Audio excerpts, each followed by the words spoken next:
भारत आणि पाकमध्ये अगदी घमासान युद्धाला सुरुवात झालेली आहे आणि काही ठिकाणी आपण पाहिलं की काल जैसलमेरमध्ये सुद्धा 5 ते 10 ठिकाणी ड्रोन हल्ले करण्यात आले होते पाकिस्तानकडून आणि याला रिटॅलिएट करण्यात आलं भारतीय एअर सिस्टमकडून आणि सगळे जे ड्रोन आहेत ते हाणून पाडण्यात आले होते। संपूर्ण रात्रभर आज सकाळी 6 ते 6:30 वाजेपर्यंत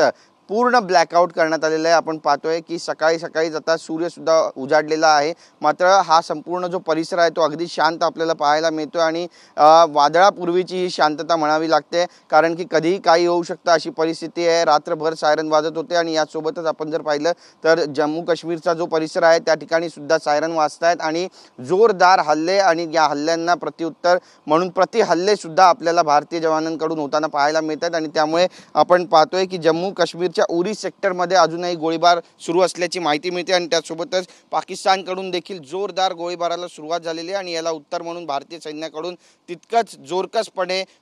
प्रत्युत्तर दिलं जातंय आणि गोळीबारीचा मारा केला जातोय आणि हा जो गोळीबार आहे तो परतवण्याचा प्रयत्न अजूनही सुरू आहे। संपूर्ण जी घाटी आहे आसपासची त्या ठिकाणी सुद्धा गोळीबार होतोय, लोकांमध्ये दहशतीचं वातावरण आहे। काही लोक आहेत जे बाहेर फिरताना दिसले, त्यांना सुद्धा सैन्याने आणि प्रशासनाने घराच्या आतमध्येच राहा असा सल्ला दिलेला आहे आणि पूर्णपणे हा संपूर्ण परिसर जो आहे तो सुद्धा ब्लॅकआउट करण्यात आलेला आहे आणि जोरदार भारतीयांकडून आता सध्या जे आहे ते उत्तर द्यायला सुरुवात झालेली आहे। लाहोर, सियालकोट, कराची, इस्लामाबाद असू द्या, इथले जे एअरपोर्ट आहेत ते सध्या बंद करण्याचा जो निर्णय आहे तो पाकिस्तानने घेतल्याचं बोललं जात आहे, कारण या ठिकाणी काल रात्री भारताकडून मिसाईल पडल्याचा जो दावा आहे तो तिथल्या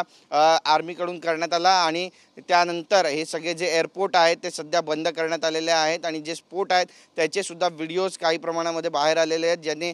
या स्फोटाची जी दाहकता आहे ती सुद्धा समजून येते आणि पाकला कोणत्याही हल्दीमध्ये धडा शिकवायचा अशी एक जी जनमानसिकता आहे ती सुद्धा आता भारतामध्ये प्रबळ होत चाललेली आहे, कारण जे ड्रोन हल्ले ते काही थांबण्याचं नाव घेत नाहीये। टर्कीकडनं जे ड्रोन दिलेले आहेत ते सगळे ड्रोन भारतीय हद्दीमध्ये सापडत आहेत आणि या ड्रोनला तितक्याच पद्धतीनं जोरकस पद्धतीनं भारताची जी एअर डिफेन्स सिस्टम आहे त्याच्याकडून हवेतल्या हवेत पाडण्याचा जो प्रयत्न आहे तो केला जातोय, मात्र काही ड्रोन्स जे आहेत ते सुद्धा भारताच्या काही भागांमध्ये पडल्याची माहिती मिळते।